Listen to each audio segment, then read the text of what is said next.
April 16th, 1893. Dear Charlotte, thank you ever so kindly for coming out to tea with Gertrude and me once again this evening. I greatly enjoy your company, and it would seem so does my dear friend. She cannot get enough of the gossip and clamour that your suitors always make. I am glad that we got to discuss the details of her birthday as well. I am aware that it is also your mother's, so we both greatly appreciate you being willing to find time for us. Even if Gertrude is not the best at showing gratitude and appreciations, I've been acquainted with her long enough to know that that is how she feels. Since you seem so curious at tea, I thought I would take the time to ask around about the mysterious masked musician. I know it's all very alliterative, but I heard that you can catch his performances at midnight. Though I have heard of people seeing him at earlier times, so most information is rather inconsistent. Is that not the way it goes with fables and folk tales? Everyone ends up hearing and telling them differently. I wonder if he is actually real. I've never seen him myself. I heard he is a phantom, but some people believe that he is truly just a man. Either way, I know that some people have said they have left offerings and payment for his shows. Personally, I think it is a bit frightful. That is, if he is truly not of our world. I wouldn't dare face a spectre without a proper gift myself. Perhaps it is my slight Irish lineage that makes me so superstitious. I look forward to seeing you again on this Friday. I am sure it will be a pleasant afternoon. Very sincerely, Miss Constance Holloway. 17 April, 1893.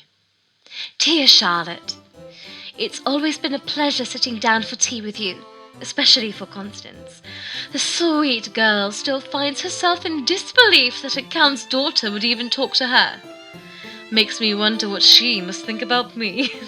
I digress. I wanted to tell you that I learned more about the phantom figure that haunts that bridge. Though I must admit that I am honestly surprised that you are interested in hearing about such silly tales and superstitions without it being in jest.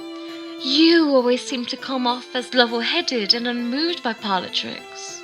Oh, do not get me wrong.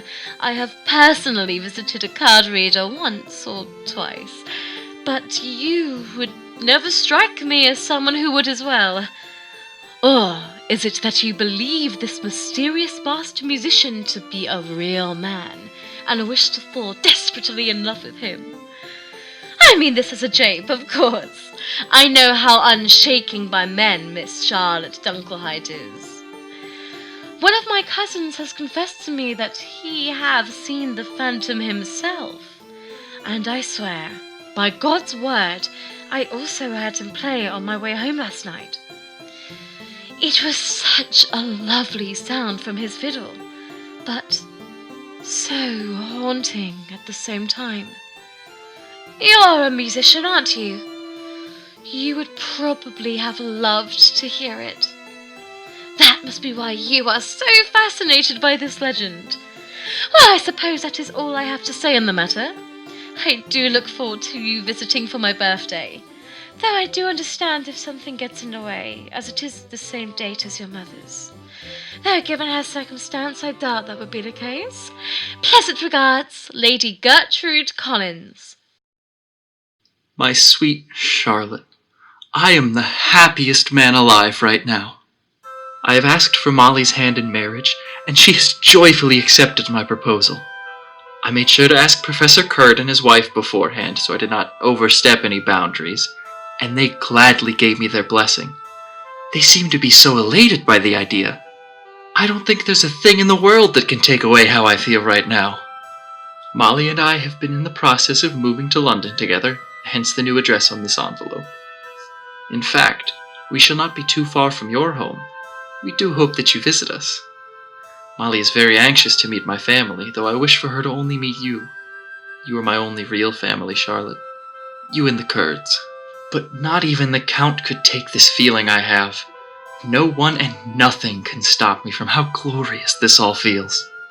My only wish is that I would be able to take on the Kurds family name instead of passing on the Dunkelheits.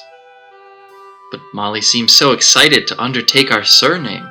She's even been signing her letters thusly already. It makes me happy to see how happy I can make her. I never felt as though there was anything special about me, and I tried my best to be just like everyone else and not stand out. Yet, Molly sees me as someone she'll delightfully spend the rest of her life with. There's nothing more humbling.